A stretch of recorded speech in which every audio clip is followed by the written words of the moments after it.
This is Jimmy Church of Fade to Black, and you are in the future because you're listening to Cristina Gomez and Shifting the Paradigm.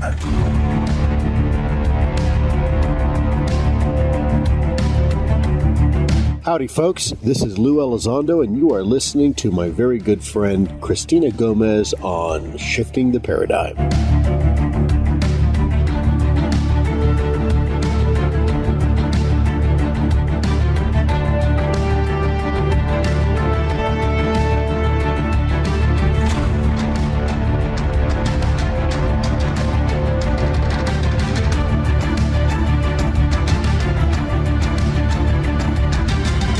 This is Ray Sobbs from the UnX Network, and you're listening to Shifting the Paradigm with the intrepid Cristina Gomez on the X.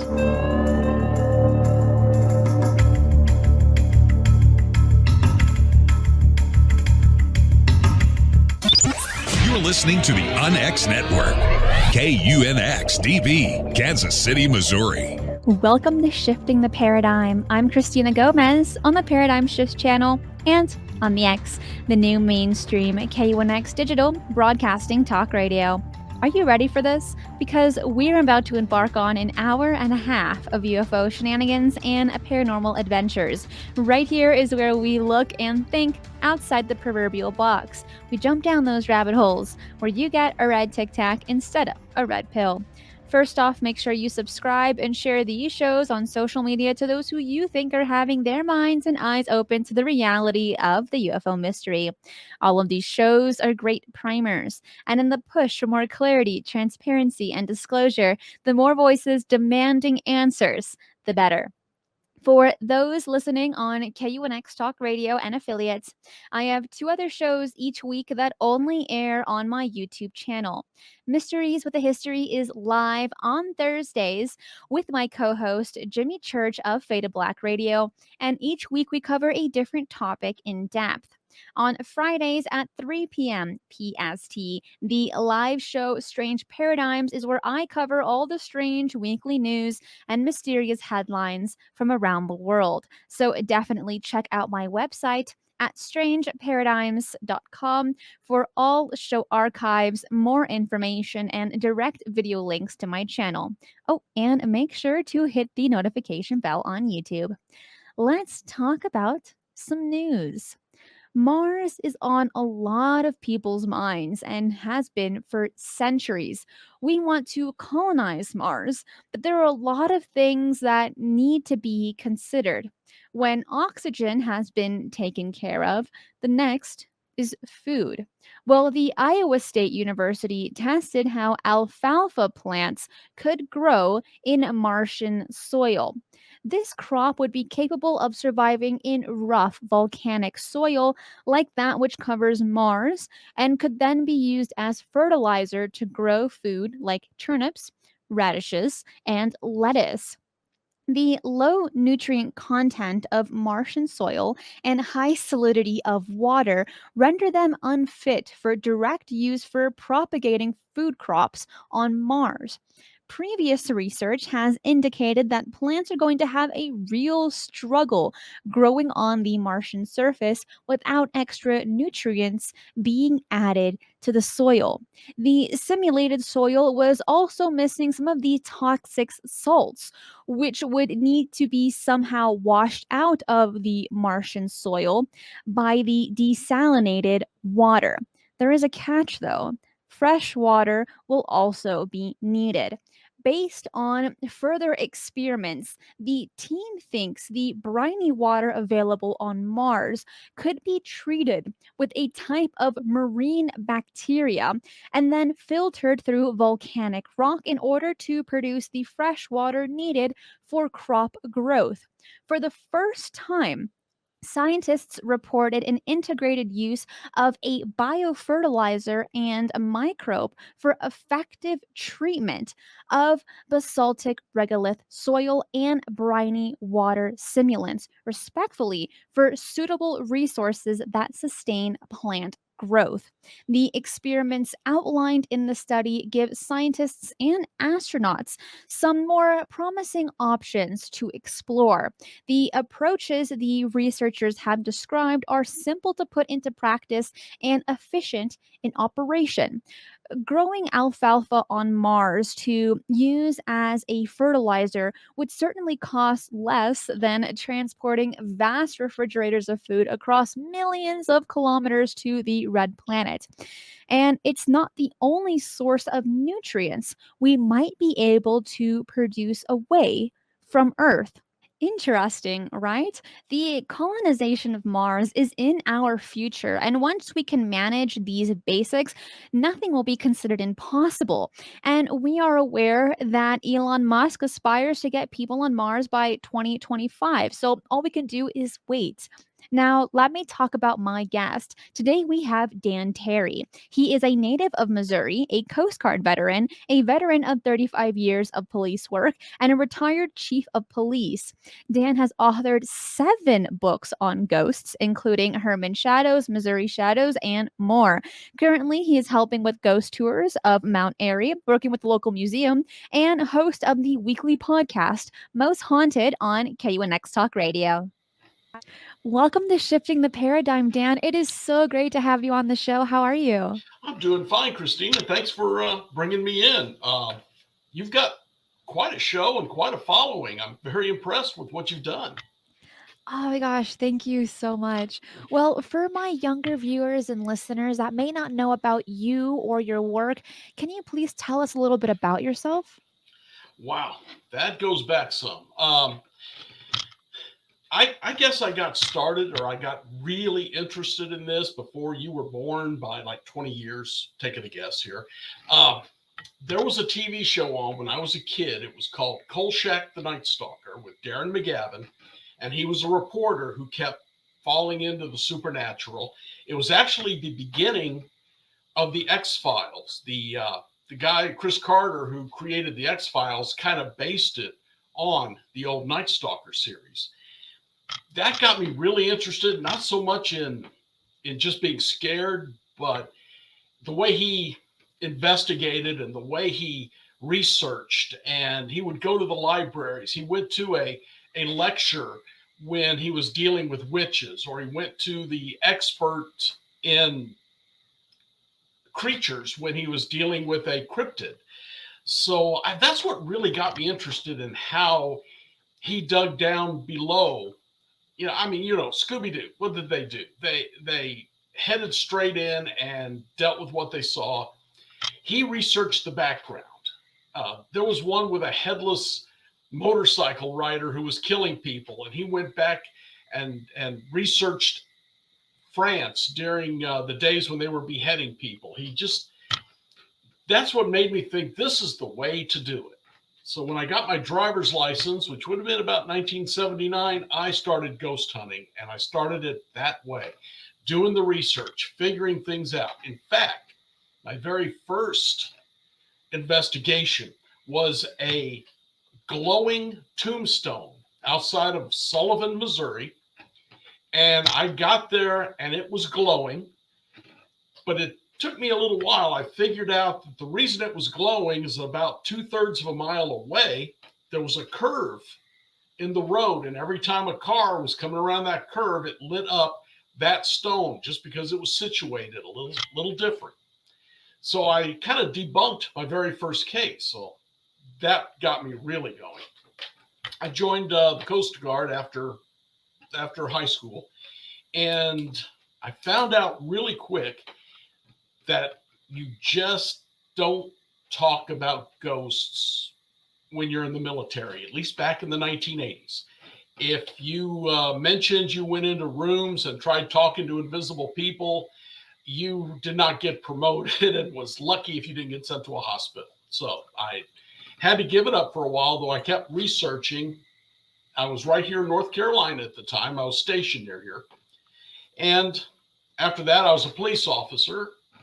I ended up retiring after 35 years in police work. But during that time in the beginning, it was the same thing. You couldn't talk about it. You couldn't couldn't do it. We all talked about what we seen and heard on patrol amongst ourselves, but you can't say anything out loud because then people thought you were crazy.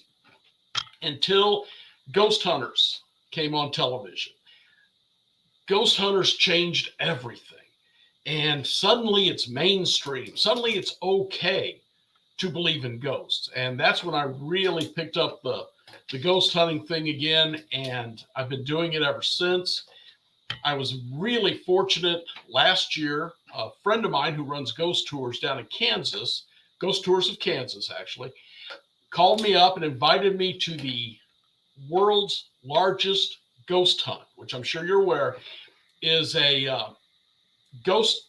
It's a series of ghost hunts all around the world from, oh my God, there was Australia, there was Ireland, United States, England, all over Egypt at the pyramids. And each place got an hour. And the screen on whatever cable station it was on would have like 6 or 8. And you could pick out the ones you wanted to watch. And you had an hour on during that time. I was at a place called the Hotel Josephine in Holton, Kansas. And it was incredible, incredibly haunted place. But it was so much fun and such an honor that people from Kansas called me to come in and help because they just trusted me. So that was cool. I work with a group out of Kansas called Road Trip Paranormal now.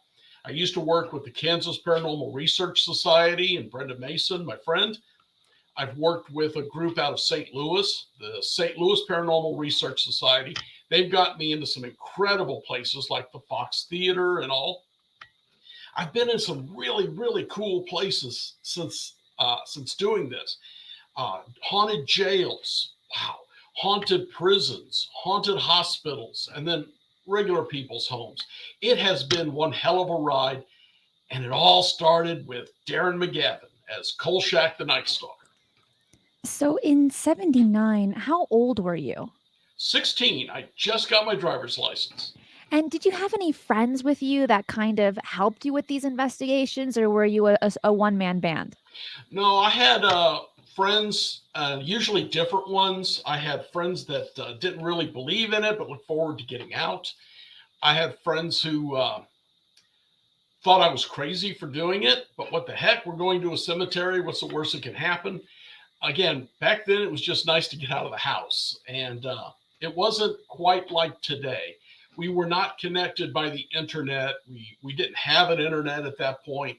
All we had was a telephone, one in the house, up on the wall, usually for us in the kitchen, and getting together. So that was our social time. Very, very different from today. My granddaughters can pick up my iPhone and they're on with their friends in 30 seconds and group chats and all of that. You know, we didn't have that then, of course. So we got together, and any good excuse. I was following my interest. They were coming with me. It was that simple. Yes, time back then, I think, was just so much more laid back, and I think with a little bit more freedom in some respects. I'll agree. Yeah. Once joining the U.S. Coast Guard after graduating high school, did any situation ever catch your attention that just instilled your interest in the paranormal even more? If I had anything, and I mean, don't get me wrong, Cape May, which is the Coast Guard boot camp in New Jersey, they had their ghost stories, but naturally I was much more concerned with keeping the chiefs from being mad at me, or keeping the petty officers from making me do push-ups all day or whatever. So my mind was not on that at the time. It was on keeping a low profile. When I got to the ship in Wilmington, North Carolina, that was the Coast Guard cutter Northwind, then I got a book about the ghosts of North Carolina. And that was, oh gosh, probably one of the first, not the first, but one of the first books I got about ghost stories. And I still got it. It's in my library here. And when it come time for us, my wife was from the same town in Missouri that I worked in, and she had never been gone. She'd never left. Her daughters never left. When I retired, they decided it was time to move. Time to see new things. And they were looking around for places to go. And I said, just out of a joke more than anything else. You see, I worked in a very small town for the last 22 years. And when I say small, it was very friendly, very conservative. They loved the police. They liked us, and we were part of the community. And I called it the closest thing to Mayberry that still existed, because we just didn't have a lot of heroin deaths. We had no gang wars at all to speak of. Everything was really calm there. And that's when I really started ghost hunting, because I had the ability, I had the time. But when they were looking for a new place to go to, I suggested check out Mount Airy, because that is the town that Mayberry was based on the old Andy Griffin show. And they did, and they found the school system for my granddaughters was just absolutely amazing, and it is. They've done wonders with their education here. But that's why we came here, and I suggested North Carolina, not just for the small town type of atmosphere. I wanted to live in the mountains, but also for the ghost stories that I had read before and was still reading and still learning. So yeah, North Carolina, the reason I came here started with that one book I picked up while I was on the Northwind in Wilmington. Nothing ever beats a small town and mountains. No one can tell me otherwise. Forget the big city. Small town, mountains, little corner shops, the best. Yes, absolutely. Now, the local museum has me doing ghost tours of Mount Airy. And we're working on a ghost tour, which I'm going to be doing 2 of them for the next town over, which is Pilot Mountain. If you ever saw the old Andy Griffin show, they called it Mount Pilot in the show, but I'll be going to Pilot Mountain to do that. So yeah, just the small town, they learned what I did and they accepted it. So now I'm a ghost guy here too. And the small towns have the deepest secrets too. Yes, I am finding that out actually. When you were part of the police force, did you ever get call-ins for paranormal activity or things related to ghosts? I did. And let me tell you the first one, because I'm going to spoil it right here. It wasn't a ghost. But when I walked in, the lady was telling us she'd seen a large craft come over the place. She was living in a multi-family apartment dwelling. And then she started saying about how she was hearing voices, demonic spirits. She was certain of it. And there was a car that had been sitting outside, and it was, how do I say it? Men in Black is what she described. And then she started talking about the blood on the walls. Okay, so I look over and there's actually little droplets of red coming off the walls in spots. Okay, this is cool. Now we got something. I went over to it, and then I noticed on the stove was a pot with a melted red crayon. So I figured out right then it was false. It was exciting for a minute, but that one was false. The only demonic case I have ever worked was in that town, believe it or not. And I'm still not totally convinced. I believe it was demonic at the time because it fit the parameters. But what had happened is a guy come in. He had worked for Chrysler for 20 some years, and Chrysler was on strike. So he had nights off. He had always worked midnight shifts. So he was off, and he came into the police station one night. I was working about 2 a.m. And he said he just wanted to chat with somebody because he was used to being up and just couldn't sleep and all this. So that's cool. We talked for a little while, and then he, Dan, I don't know what to make of this. I'm sure it's nothing, but that house I bought, well, when I walked in, there was crucifixes on every wall. We left them up because we thought they belonged, but sometimes when we get up there, all the crucifixes are on the floor. And I know this, you probably hear this all the time, and we're just crazy, I know, but we keep seeing this shadow walking through our house, and my son sees it. It started out, my son saw it all the time. His son, by the way, was like 7. he saw it as a blob, as a mass, and then it started evolving into a cowboy wearing a long duster and a hat. And then he saw other spirits coming in, but that one would run them off. The one he called the cowboy would scare them away. And everything was fine, but now he said, and I'm sure it's nothing, Dan. I don't mean to take up your time with this, but things keep getting thrown around my house. He was so nervous telling me the story, but as he kept talking, it sounded more and more like a demonic incident, because a typical demonic case will involve a spirit getting your trust and then destroying it, because their goal is to destroy you as a person. Whether that's attacking through your family, attacking through your money, attacking through your job, whatever it is you cling on to. And the way he talked, the more and more it sounded demonic, but he kept trying to put a happy, laughing spin on it. I called a friend of mine named Stephen LaChance, who has actually dealt with demonics, and Tim Clifton and Teresa Reevy. They were a team that worked together on it. And he said, well, Dan, it sounds demonic. I think you might be right, but let's do an investigation. Let's schedule it I got in 2 weeks. I can be there on Saturday because I've got other stuff to do, and it's not out of the house. If it's not out of the house, we're in good shape. So the next morning, the guy calls again, and I have not talked to him yet, and said, Dan, I just want to let you know that yesterday my son saw the same spirit on the school bus. Called Steve, told him. Steven said, it's out of the house. We will be there tonight. And they did a long exorcism. Unfortunately, I had to work that night. I could come in and out, but I couldn't stay. I had 2 people who were on my team that helped them.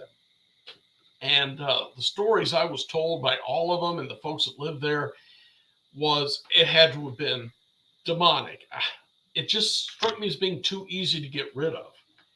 And what had happened is they started doing their prayers, holy water, whatever else they were using, blessed salt, and they started upstairs and went down.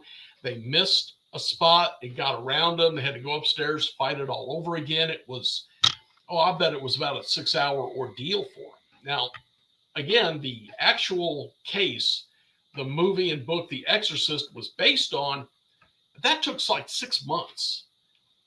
I thought 6 hours was just a little too easy, but they finally said they got it out. They suggested the same things that I suggested to the family: cut the hedges, let the natural sunlight in. They had hedges growing over the windows, and just kind of live a brighter, happier life. Well, we also advise when people are involved in this kind of a thing, stay away from it. Don't have a Ouija board. Don't have anything like that. Don't play with the rods. I use divining rods myself. Don't look at movies about it. Just clear your mind of that stuff. It will help. He was telling this story to somebody at Chrysler. They went back to work a few months later. And this guy says, hey, my sister is psychic. Can I bring her there and let her get what's there? And this woman goes in and says, whoa, there's a little boy outside in the cold. Come on in, honey. You can be with us. She invited the demon back in. And that started the whole thing all over again. He called me. I called Stephen. They said, we can't keep doing this. We can't help him. He needs a priest now. And he got an Episcopalian priest who somehow figured out this thing had come in from the house next door that had been leveled by the city. And it was decrepit and old. And he, doing whatever they do with crosses and holy water, got it back over onto that property. And short time later, this guy moved. As a follow-up, probably 4 or 5 years later, I got a call from a ghost hunter that I had worked with in the past who says, hey, Dan, a friend of mine moved into a house in New Haven, and now he is seeing shadow people in his house. Do you know anything about this house? I asked him, tell me this is not on this street. And he said, yeah, it was the same house. So I got hold of the guy and I said, look, I can come in. It will probably just make things worse.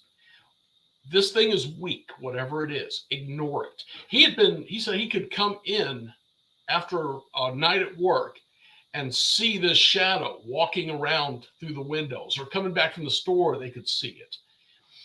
I said, my suggestion to you is ignore it completely. Don't even look that way when you see it out of the corner of your eye. Don't give it any strength. Don't give it attention. And let's see what happens. And he called me. Well, he didn't call. He actually drove by the police station. I was walking in. And he said, Dan, I didn't want to call you because I don't want to stir anything up. But what you said is working. I'm ignoring it. It got real obvious for a few days and then faded away. He said, I still see a shadow out of the corner of my eye once in a while. But overall, the house is fine. The house is happy. And I don't want to start anything. Thank you for your advice. I hope you understand. I did want you to come in, but now I'd rather you didn't, because everything's working out, which that's awesome. That's what we want. But that's a couple of cases that came to me through the police department. Another one, which happened shortly before I retired. One of my officers called me up. He bought a house or rented a house in the next town over, had a new kid. The kid had bruises in the morning, little baby. And he was worrying about this. So I get in there and I've got a video of it where I'm talking to this ghost. And we figured out this person who lived in the house before him, the previous February, had committed suicide. The door still had the bullet hole in it. The closet door still had the bullet hole. They painted over it, but they didn't replace the door or repair it. And I'm talking to the spirit, trying to figure out why he won't move on. And then I remember thinking something, and I had a K2 meter, I had a Cambridge meter, which beeps and flashes red. And I said, Jim, was you Catholic? Both meters just go insane, crazy. And that's when we figured out he was afraid to cross over, because in the old Catholic faith, suicide was unforgivable. We got that one fixed. He stopped bothering him, so. My goodness. Well, Dan, I have so many more questions. You have no idea, but we are coming towards a break. We'll be right back after this. All right.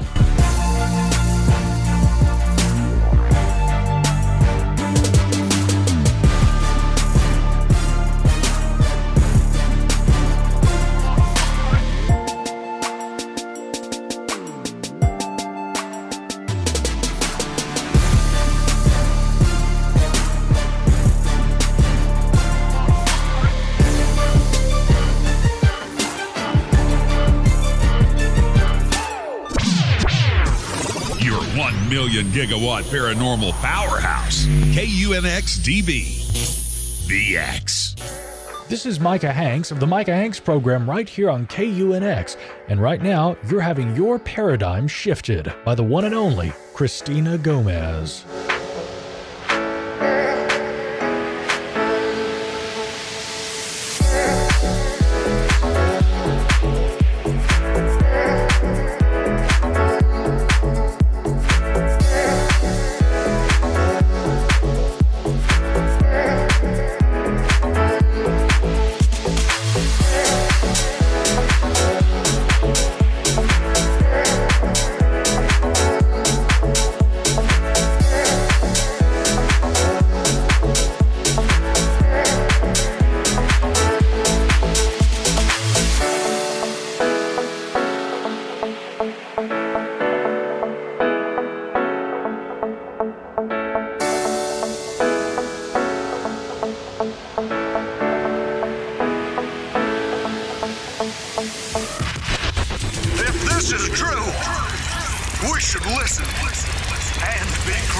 Your new source for alternative talk radio on the internet. The X. Howdy, folks. This is Lou Elizondo, and you are listening to my very good friend Cristina Gomez on Shifting the Paradigm. Do you have an interest in the paranormal? Then you'll love the unxnetwork.com. The X is your streaming audio and video for everything supernatural, strange, and mysterious, like UFOs, Bigfoot, ghosts, and so much more. From hosts like Jimmy Church, Whitley Strieber, Micah Hanks, and Cristina Gomez. Visit the unxnetwork.com show page for a complete list of all the paranormal programs you'll find on the X. Be sure to follow us on Twitter for updates at KUNXDB. Follow our Facebook group, UNX Network. Find the podcast on Spotify, iHeart, Audible, and Apple Podcast. It's time. It's new. It's the X. So, you love talk radio? Then you'll love TalkStreamLive.com. TalkStream Live is always on, 24/7 with the best streaming talk shows. Find your favorite talkers and discover some new ones. It's free, readily available online or on mobile with any smartphone or tablet. Finding your favorite talk shows all in one place has gotten a whole lot easier. Just go to TalkStreamLive.com. Be sure to download the free apps from Google Play or the iTunes App Store. Explaining The unexplained. the new unxnetwork.com. Hi. This is Race Hobbs, head of programming at the new UNX Network, and you're locked on Shifting the Paradigm with the intrepid Cristina Gomez on the X.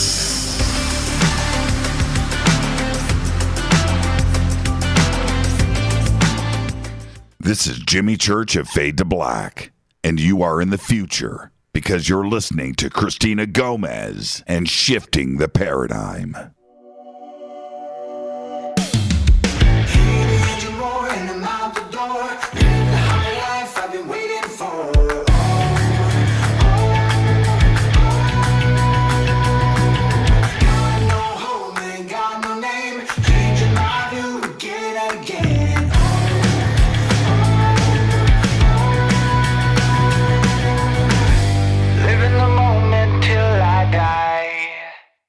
I'm gonna chase it, and I'm gonna chase it. I know we can't ignore it, no matter how hard we try. And I'm gonna chase it, and I'm gonna chase it. I know we can't ignore it, no matter how hard we try. Fire in the veins, I fight to gain, breaking all the rules to keep me sane.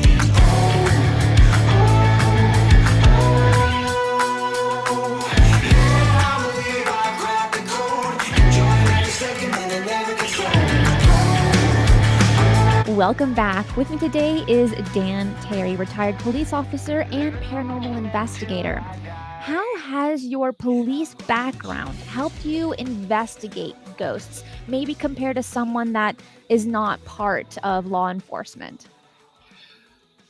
To begin, and that's an interesting question because there's so much I think has just become part of me. And one of them is not to panic and not to jump to a conclusion. So I don't get frightened. I don't get scared right away. I'm trying to think of what that could have been. And it's just a part of my nature now, not to freak out or not to jump to conclusions. I was in a Old Town Abilene, in Abilene, Kansas. Old Town Abilene, they had bought a whole bunch of old buildings and lined the streets with them back in the 50s. These buildings were old in the 50s, and made a Western kind of town, and they had gunfights in the streets and things for the kids. And it was still there. They were kind of trying to rebuild it. And a ghost group called Kansas Paranormal Research Society invited me there because of all the activity. And there was one building that they didn't want to go into because the ghost there was really obnoxious, vicious. Well, I said, that's the one I got to go into. So we went in. The head of the Kansas Paranormal Group went with me and 3 or 4 members. And this was also a charity event, so we had some non-ghost hunting people that went with us. The back section of this building was so old, the floor joists were rotting out, and they had diamond steel plating laying over it for us to walk on. So we walked back to the back. There was a room back in the back full of lumber, because they were getting ready to rebuild that section. And I went in, we started talking to this ghost, and all of a sudden this pile of lumber fell. And to me, it got kicked. It was laying at kind of at an angle against the wall. It got kicked, big loud explosion. And of course, it's always louder inside a old building like that. Scared the people I was with. And one of them yelled, "Run," and they all started moving. And all I could think of is they are going to get hurt bad. I'm going to have to carry someone out of here with a broken leg because this floor is not in good shape. And the head of Kansas Paranormal, which is Brenda Mason, I'll never forget, she said, "I heard the cop come out of you, Dan, when you yelled, 'Nobody move,' really loud, and everyone just stopped." And as soon as everyone stopped, we all saw this shadow run out of the room into the next one. It was trying to scare them out, and they fell for it. But because of my police training, I'm more concerned with safety than I was what was going on over here. And that just made a big deal. That was an awesome time.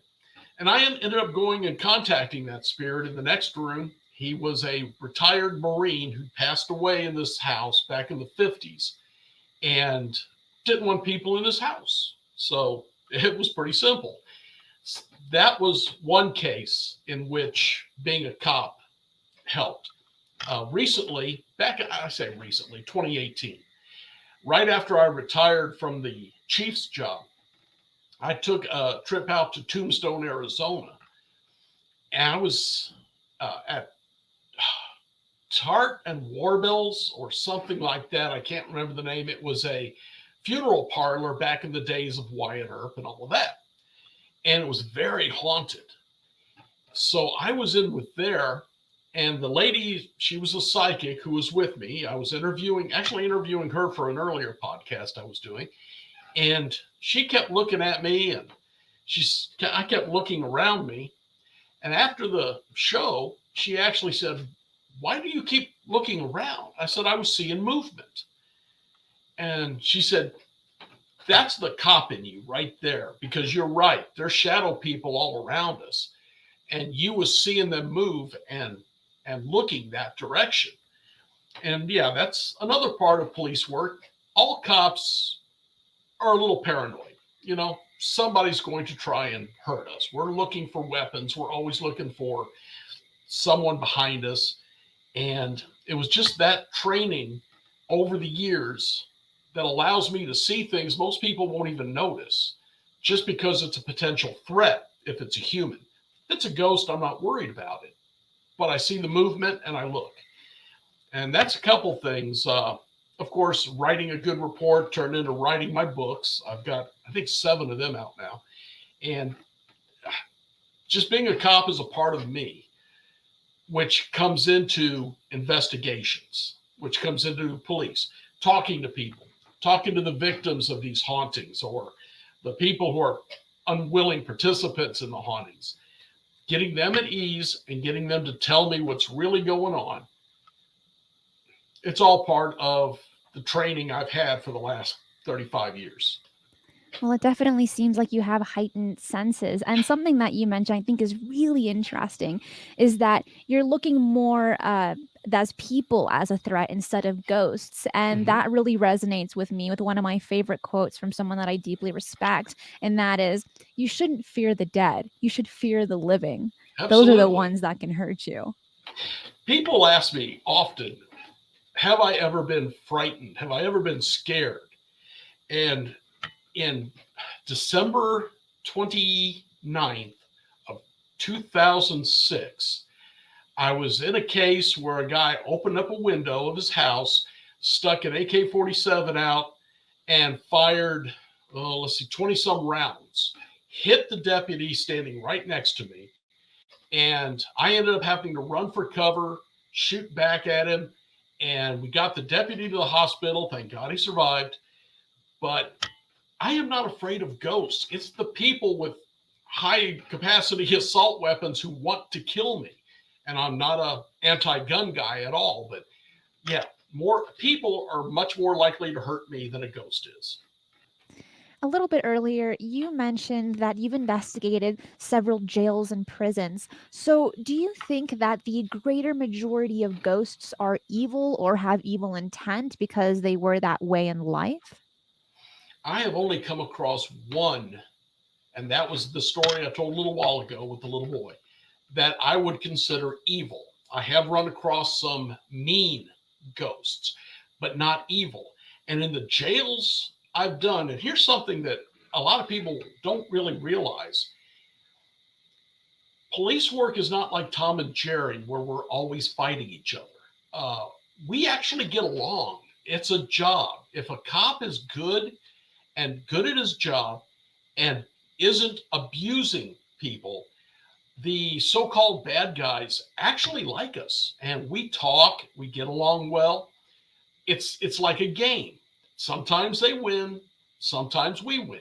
And overall, if you're not abusive and you're not creating evidence or faking evidence or doing the bad stuff, criminals and cops can actually get along quite well. And when I was doing the Gasconade County Courthouse, which I've got so much evidence from there, the place was amazing. When I was there, the spirits wanted to talk to me because they felt more comfortable talking to an officer than they did anyone else. And there was one in particular that worked real well with me. So I went to a place called the John Bush Brewery. It was one of my first big investigations, and I went back there many times. John Bush was Adolphus Bush's older brother, and he had formed a beer brewery in a little town called Washington, Missouri. Adolphus learned from him, went to St. Louis, and created the Anheuser-Busch Budweiser empire. But this guy was happy with his little brewery here in little town, Missouri. His brewery is still there, incredibly haunted. And again, came across spirits of people who were not the best, but they would only talk with me. There's one there that absolutely hates police, but he tries to bully people, and me and him have butted heads. I got a video of him doing things behind my back. The meters are going off. It's pretty cool. But overall, most of the bad guys, if you will, the ones who are still in the jails in the Missouri State Penitentiary. I was in the one up in Ohio, and they like me. They prefer to talk to me or other officers than they do the regular people. And I think it all comes back to, as long as you're not abusive, we can get along. I'm out to get you. You know it. You're out to break the law. I know it. Sometimes I win. It's that simple. How did these ghosts know that you were a cop? I wear a badge and a gun wherever I went, especially back then, because it was in our department policy that all officers carried at all times. And just when they see a gun and a badge, people get a little more relaxed, especially in the area I was from. I'm not quite so good up in Ferguson, Missouri, but in small town Missouri, that's people trusted the police, and that's what we did. So I always wore the badge. But another psychic told me, and I don't know because I am not psychic in any way, that we have an aura of authority about us, that a real cop, not a wannabe, not one who's a cop for 3 or 4 years and gives it up, but real cops have an aura about them that has developed over time of authority, and people on that side recognize that. If that's true, I honestly don't know, but it does kind of make sense. Well, it seems like for a lot of people's occupations, they kind of wear that on their shoulders. Sometimes they're able to walk through a store and be like, well, that person works for blah, blah, blah. Or the way that they speak to you, you're like, okay, you're definitely an accountant, right? For instance. Right. Or school teacher. Yeah. Exactly. But when you were at the Bush Brewery, it was a pretty extreme experience for you, to the point that you were actually yelling at a ghost. Can you go into detail on that? That was a good one. That's the one I was talking about. This one spirit, and I had dealt with him before. We actually called him the coward. during an earlier investigation, I was there with a police officer from Washington, the next town over, the town this was in. And one of my officers was with me. And this thing came stomping in the darkness like he was trying to scare us away. Well, we actually went to where it came from, which was the next room over. And it retreated. Well, we got in there and we could hear this. There was a wooden balcony. See, this is underground, limestone built, and it's underground, so it would keep the beer cool while it sat in its barrels. And there was a door up here to the top that you could get out. There was a wooden balcony there and a wooden stairway. We could hear that thing stomp up the stairway and then pace, and it was stomping back and forth. We kept trying to get it to come down. It wouldn't do it. I finally went up there, and it disappeared. It stopped. We could hear it, but we couldn't see it. But that's when we labeled it the Coward. Somebody else bought the brewery, and again, I had ghost hunted that many times after that. Never dealt with him before. He always retreated when I got there. And now this is going about 2 years or more that I had not ghost hunted since the new folks came in. I guess it was 2019. This was the 200-year anniversary of Franklin County. And the local historical society asked if I could help do something. And their idea was a bus tour of the county with me hosting it of haunted places. And I agreed and then suggested 4 ghost hunts over the course of the year in historical buildings, including the brewery and General's mansion, General Harney's mansion in Sullivan, and the Tri-County truck stop and the McLean Mansion, if we could get into it. And we agreed we would do those 4. I did one right there. The owners agreed to a one-time ghost hunt. And that was the time that I sent you the video of. And what was going on is the girl who worked there, one of the women who worked there, this was now a venue for wedding receptions, wedding parties, anniversary parties, whatever. When she would go back through the kitchen into this room, the spirits there would throw things and try to scare her. And then they tried that with one of the women with us. And one of my guys come and got me. I went back in and I started yelling at this ghost. And I set down my meter and said, now you got something you want to say to me, say it now. And the meter went off, beeping red, flashing red and beeping loud, just went crazy. And I was yelling at him and I was telling him, I'm not going to put up with this. I will, excuse me for my language, but what I told him was, if you keep causing trouble for this girl, I will come back here with a priest and an ass whooping. Well, he didn't like that at all. And then I walked in front of the chair that the meter was sitting on, and my friend Tim Clifton, who's an amazing sensitive, says, Dan, don't turn your back on him. He'd try to stab you. And I said, I hope he does. I turned around. The meter went off like he was trying to pick up that meter and shove it in my back. It was so cool because as soon as I said, I hope he does, and turned my back, the meter went insane. I love it when that kind of stuff happens, when I say something and it reacts. That's the coolest part of a good investigation. I was laughing to myself because this is a kind of scary situation. You think that this entity was going to stab you with your equipment, and you're like, "This is so cool." Yeah, I love that. Again, like you said earlier, the ghost ain't gonna hurt me. I've been bit, I've been kicked, I've been scratched, but I've never been actually hurt. So let him try. I thought it was hilarious when he tried it. And the way that you told the story, not only could I see that excitement, but you were reliving that moment as you were telling the story, and you were taking me on that ride with you. I was able to visualize everything that you were saying. And I do want to mention that storytelling is a skill. Not everyone has that. I was with you on the ride. Thank you. In any of your investigations, have you ever dealt with the more UFO type of experience when conducting research in a location that has paranormal activity? I'm afraid I have not. In fact, as we talked earlier, we're seeing now, and the more I talk to the folks on my show, the more I'm realizing there's a big connection here. Where there is Bigfoot and cryptid sightings, there's UFO sightings. Where there's poltergeist activity, there may be cryptids, UFOs, all of it. My friend Tom Ferrario, who does the Marley Woods investigation, which is going to be on television here soon, Travel Channel, I think. Um, that's been going on with him for the last 10 or 15 years of investigating this place. And they've been able to keep the location secret so it could be really scientifically worked out.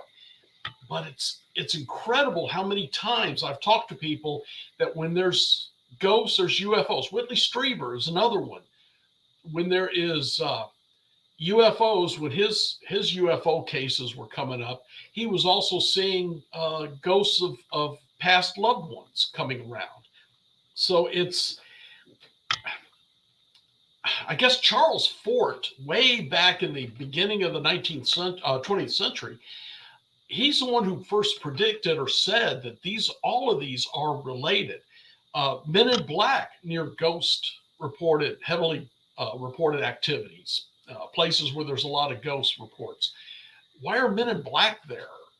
Unless there's a connection between the UFOs, the ghosts, and the cryptids. I don't know. I'm still trying to get over my old-fashioned idea that there is God, devil, and ghosts in the middle, and that's it. I'm just now starting to really grasp the idea of UFOs coming into all of this. So it's been an exciting way. With more people's eyes on these mysterious topics, it just goes to show that there definitely is a convergence there. And maybe it's the labels that could be confusing us. Maybe we're seeing the same thing, but labeling it as different entities. So I think that once we strip away those words, those labels, maybe things might be a little bit more simple to understand. That's not always the case. You just mentioned the Marley Woods. For those that are not familiar with the story, can you give us a summary on that? Ted Phillips, who was one of the big ones, he passed away about 2 years ago, but he was one of the big investigators, and he investigated specifically trace phenomenon, meaning the UFO reportedly landed. He found where there was some radiation in the ground, or there was indentions, whatever it was. He would go look for trace information. And my friend Tom, who knows much, much more about this than I do, said he had a hard time, Ted had a hard time getting his mind around other stuff. He was not into abductions. He was not into psychic contact. It was strictly trace phenomenon, something I can touch, something I can prove. Well, when he got to this place called the Marley Woods, which is a very haunted area, very UFO related area, southern Missouri. And honestly, I don't even know where it's at. Tom has never told me, and I will not ask. But whatever's there are UFOs, balls of light that just fly over the hills and over them. And he said the locals, who's been dealing with this for 200 years, knows when it's coming. They can feel it. Some people lock themselves in their homes. Some people get lawn chairs and beer out and watch it like it's fireworks, but they know when it's happening. Cryptids are seen. There was one he described like and I'm going to use the term wolf creature, but it was the size of a lion. And when they fired at it with a rifle, the bullet went right through it. And then it went through a fence. Now, it went not over the fence, didn't damage the fence. It walked through it like a ghost. But there was an unknown type of hair that they cannot figure out what it is, hanging from the barbed wire. So it had the ability to go through, but some of the hair caught on it. He told a story of a guy who had a 22 with him because, in the woods in rural Missouri, everyone carries a gun. This guy had a gun on him, just a little 22, and there's a graveyard near where he's at. And this graveyard has a lot of reports of spirit activity, ghosts, and all of this. He said he was coming along, and there was 2 rows of robed figures walking into the cemetery, which is on private property and it's in the dark. But he could see them. He yelled at them. They acted like they couldn't hear him. He ended up pulling a weapon and firing in that direction, and said one of them turned and looked at him, and there was a wolf face below that robe, and then they just disappeared, just poof, vanished. And it's at the same area where there's UFOs, trace evidence, Bigfoot, this wolf creature. And one night they drove out to an area to check the cameras where there was some kind of activity. When they went back to the truck, the keys were gone. They searched the truck. They couldn't find the keys. Assuming they'd lost the keys, they went back to their building, walked, and the keys were there in the microwave. Classic poltergeist activity, classic ghost activity, to take things and hide them. And yet it's while they were watching their cameras for the UFO activity. It's amazing what's going on in the Marley Woods. And I know they got a TV show coming out about it soon, so it'll soon be very well known. How did they know to look in the microwave for keys? I don't know. They may have been warming up coffee for all I know, but he said he found them in the microwave when they got back. So that has to be one of the most bizarre locations to just casually be like, I wonder I left my keys in the microwave. Let me go check. Yeah, before I turn it on, let's check. So it's very much like Skinwalker Ranch in some ways, but he told me once the guy who owns Skinwalker Ranch came to them and said, this place is far crazier than what we do. So take it for what you will. Dan, we are coming towards another break. Hang tight. We'll be right back.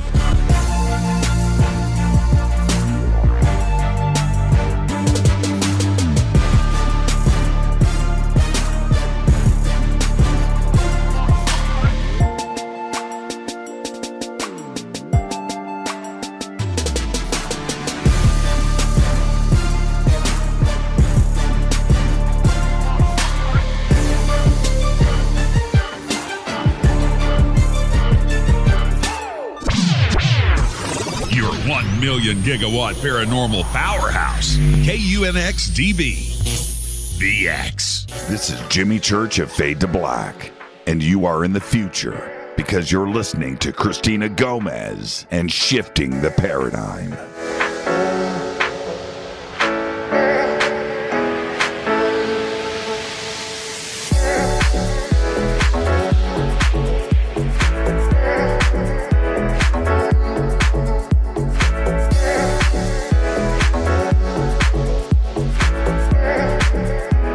I want to thank all of you for listening to The X. But did you know you can watch live streaming video and catch your favorite video casts on the UNX Network YouTube channel? Wow, you mean I can watch the X shows anytime? That's right. Watch any show, anytime, even binge watch your favorite programs. Which shows are on the UNX Network YouTube channel? You can watch Most Haunted with Dan Terry, Entity Voices, Paranormal Evidence, Paranormally Blonde, and Unexplained Phenomena Australia, and many more. Also, be sure and catch live coverage of special events and special broadcasts from the UNX Network. That's great. I'm going to subscribe to the UNX Network channel right now. Awesome. You can find everything you need to know about the YouTube channel at unxnetwork.com. That's unxnetwork.com. It's your one-stop shop for everything unexplained. It's the new mainstream. It's the UNX Network. Explaining The unexplained. the new unxnetwork.com. Are you ready to read about true paranormal events? Unex Media publishes nonfiction books about UFOs, ghosts and haunted places, time anomalies, cryptid creatures, and more. Just like KUNX-DB Radio, it's all about unexplained phenomena. Visit www.unxmedia.com to see our list of great book titles by Debbie Ziegelmeyer, Gene Walker, Devin Listrom, Wayne Lawrence, Bill Spicer, and yours truly, Margie Kay. That's unxmedia.com.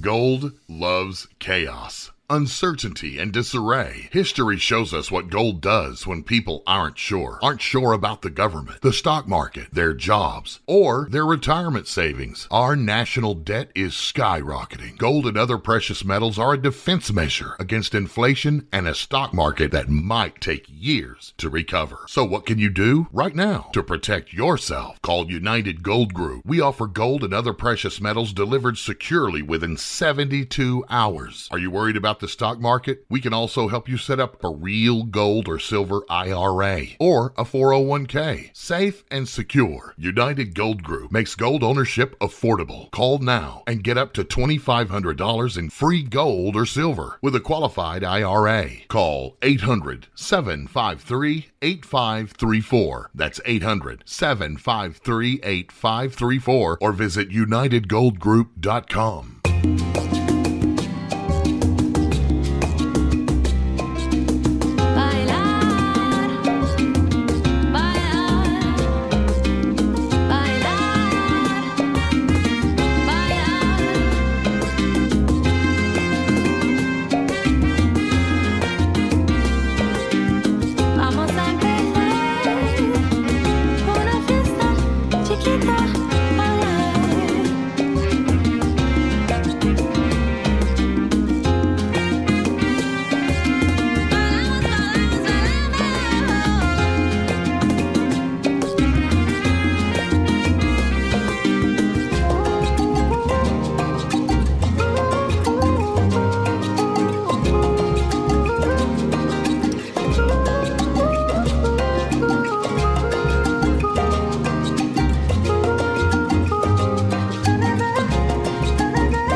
Decades of investigations, what do you think ghosts really are? Oh, I'm going to have to say I think ghosts are really what they seem to be. In spite of what I said about the aliens and all of that, I still think they're the spirits of people who have passed. And I have come across ones who just are happy where they're at and don't want to leave. I've come across the ones that are mean and afraid to cross over. I've come across the ones who just don't know what to do. I've even found some of the ones who don't know they're dead. But they're all human spirits. Other than that one possible demonic case, that's the main thing I come across is people. When we did the Fox Theater, there was a guy in there. And that was incredible. The first time I investigated it, he would only talk to me. He was the one they called the mean ghost. Nobody wanted to go down there because he threw light bulbs at people. He would literally take the light bulbs out of the sockets and throw them at people. And when I got down there and talked to him, he just wanted to confess that in life he had killed a child and he was still there. And there was a fellow there. I tell you, we got there and the lady took it over and was telling us which places are haunted and all of this. And there was one guy there, looked to be, I'd say he was probably 35 or so at the time, probably 10 years younger than me. Tall and thin, wearing shorts. And I kind of figured he's probably head usher or something. And when they told us about the mean one, and I said, I've got to go down to the mean one. He said, well, if Dan's going, then I'm going with him. Now, I was a guest of St. Louis Paranormal Research Society, but they do their thing. They let me do mine. We went down there, and he didn't believe in the rods until the rods started moving on him. And this spirit was so strong, you could feel electric current coming through the rods, which I've dealt with a few times, but not every time. But he was so convinced. I found out later he was the CEO of the Fox Entertainment St. Louis division. And he had said to his people, I will only allow ghost tours in October if you can prove to me the place is really haunted. And they had ghost tours until COVID every year after that, because he was absolutely convinced. And it was that spirit that wanted to talk to me and confess that really got him. At one point, I had to get up and I went to the restroom. Now, St. Louis Paranormal has a lot of big fancy equipment. They have these machines that the ghost could speak through and all of this. And I said I was going to get up and leave. And at that time I said I was going to go, because I wanted to see the rest of the building. I was going to go do something else and then I'd be back. When I stood up, every piece of equipment in the room just goes crazy, making loud noise until I said, do you want me to stay? And it all came back down. All the volume, just immediately. And that's really what convinced the guy. And then, all right, here's one for you. I finally had to go to the restroom. And I told, all right, I'll be here. I'll be back, but I'm going to go to the restroom and I'll be right back. So I went into the restroom, lights come on automatically. And I did my business.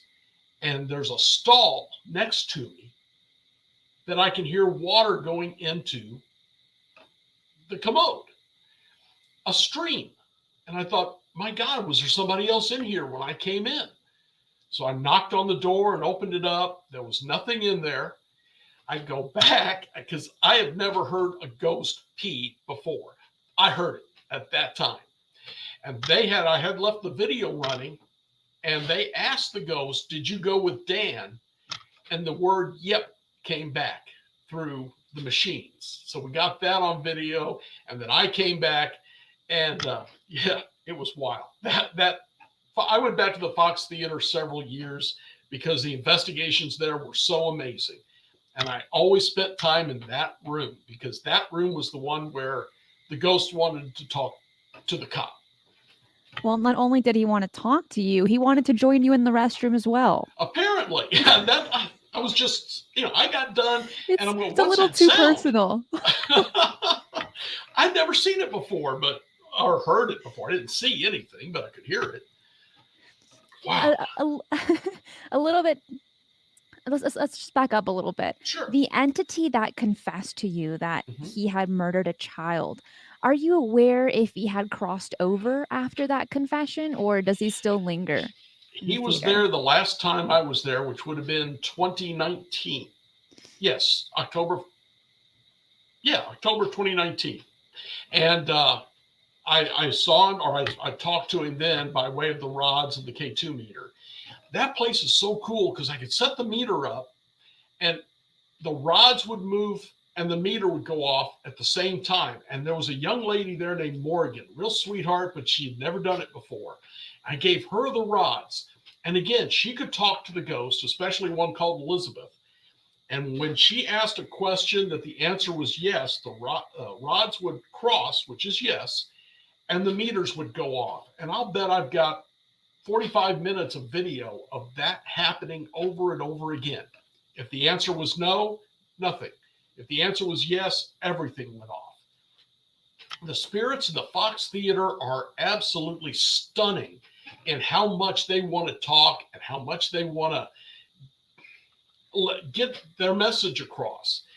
The last time I was there, because of COVID, we was not allowed to take the tours into that room. It was a underground bar and dining area. It was called the Fox Club. And because of COVID, we weren't allowed to use it. So they put me on the main stage. And here I am on the main stage, and the ghosts from that room come to see me. Because when the rod started working, and I asked, is this, and I asked for that spirit by name, yes. So we got a video. What I did was I had about 15 minutes with people on the main stage before they moved on to the next haunted area. And I would pass out dowsing rods, teach them how to use them, and let them talk to the ghosts. And we got a video of this guy who asks a question, and a big bright orb comes up and between the rods. And as soon as it comes between the rods cross. It's so obvious that that was the spirit coming through. Yeah, the Fox Theater is an amazing place. If you ever get the chance, if they hold the ghost tours in October, one year they didn't because they had booked a big play that month. But if you get the chance, they usually do it in October, and it's awesome. God, crazy place. It seems like the dowsing rod is your equipment of choice. Can you kind of explain how that works? I use copper rods, but really anything will work. I use copper because spirits are still electromagnetic energy, and the copper seems to work better for transfer. But I've got L-shaped rods, very simple to make, and I've had people use them. I've had so many people use them, and then they will ask how to get their own, and I explain how to make them. One guy said, and then I bring it to you, right? And I said, oh, look. 18-inch, you go down 12 inches, bend it into an L, you're done. That's all it takes. And then I bring it to you. Why would you bring it to me? So you can do whatever magic you have to do to make it work. No, there's no magic to this. It's just if the spirit wants to talk, you explain, I want you to cross the rods for yes, separate them for no, and then ask questions. I've had them where the only thing they said is, do you want me to leave? And when I said, do you want me to leave? They crossed the rods for yes, and they wouldn't answer any others. Others I have talked to for hours at a time. If they're strong enough, they want to get their message out, the rods are incredible. It's just a matter of holding them. I put them right here where the fingers hit the hand, and I'm just tight enough so they don't swing on their own. And I hold them out. Actually, I usually put my elbows back here to start so everyone can see I'm not manipulating them. And then I start asking questions, and they always have worked for me. That's been my tool. I was doing a charity ghost hunt in the old brewery, the John Bush Brewery. And what had happened, a young lady in the town where I was at that time assistant police chief had died in a car wreck. And her family was doing a scholarship in her name at the local college. And they were raising money for it. They talked to me, and I said, look, why don't we auction off some tickets for a charity ghost hunt? The folks who owned the brewery at the time, Langendorfers, awesome people, were more than happy to donate the building for us. And we auctioned off 6 sets of tickets or whatever. And I had one K2 meter at the time. Honestly, I still only have one K2 meter, but I had one K2 meter at the time. So I bought this copper, made it into dowsing rods. I had never used rods before. I seen them, didn't really believe, but I never used them.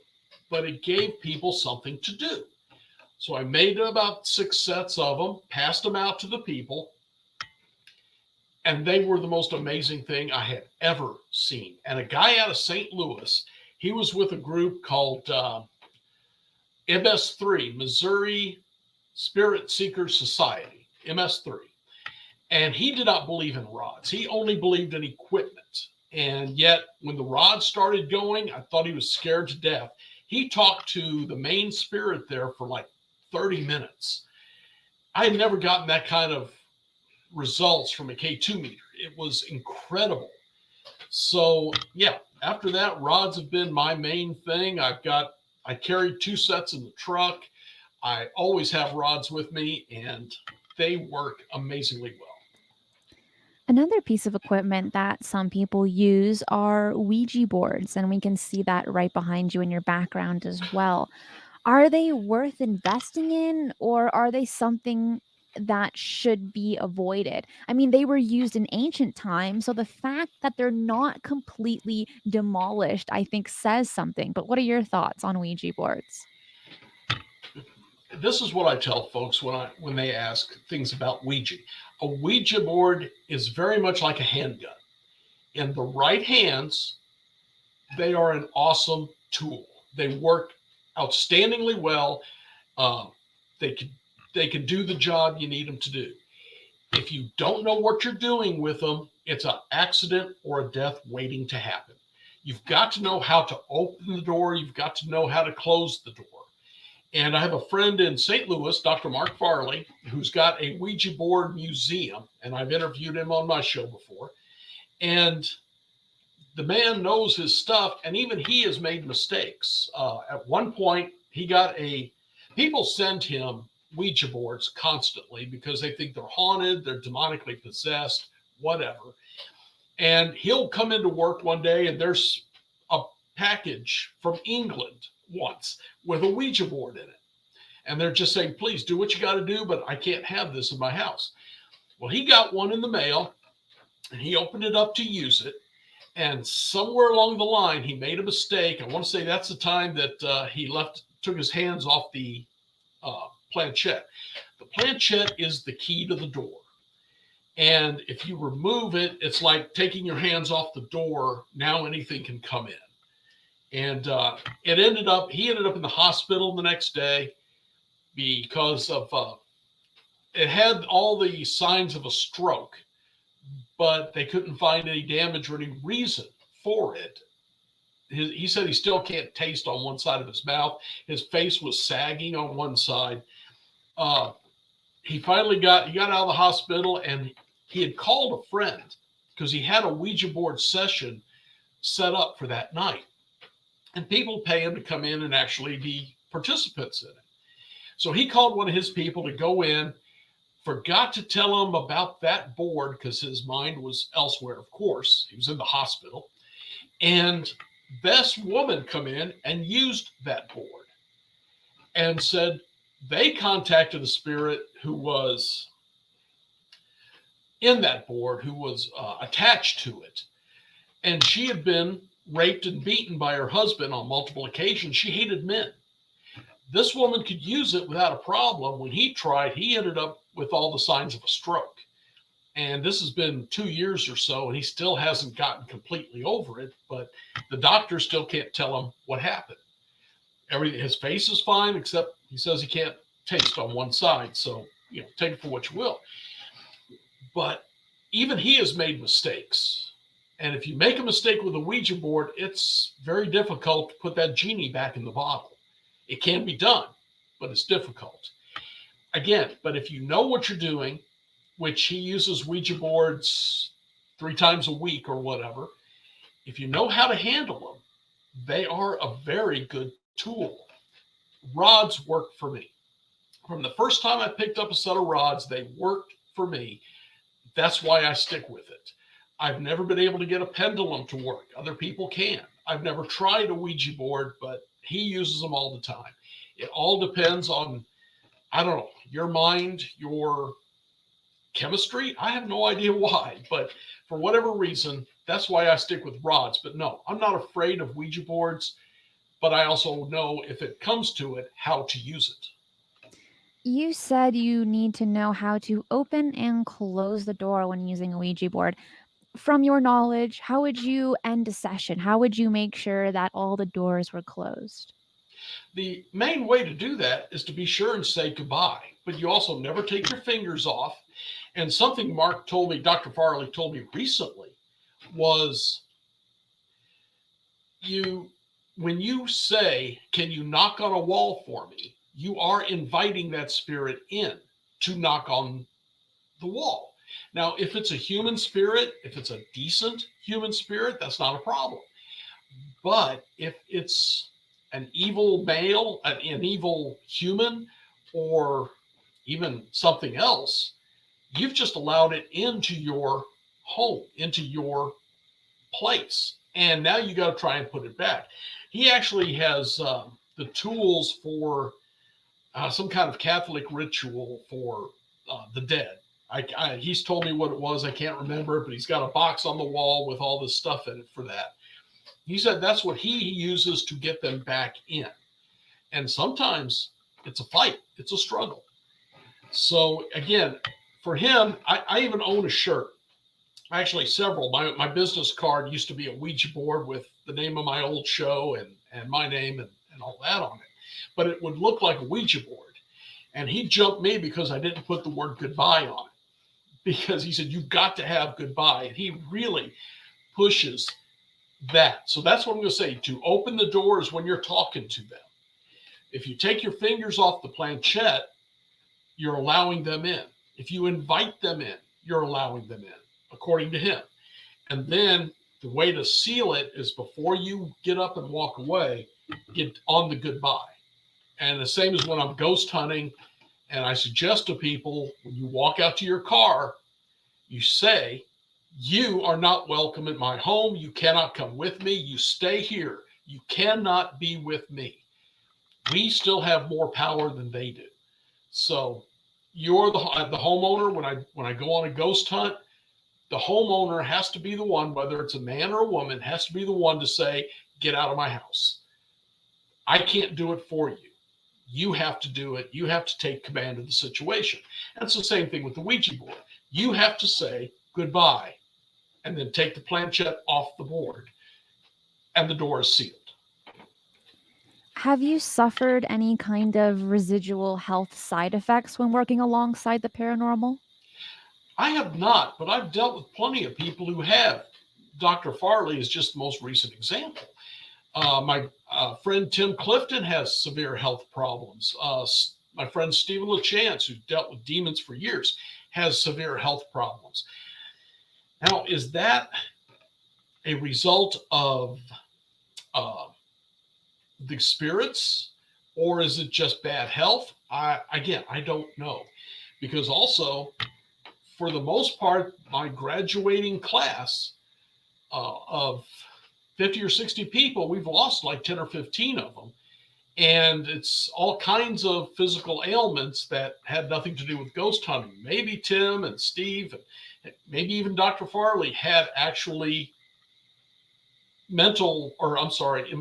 health problems they was not aware of.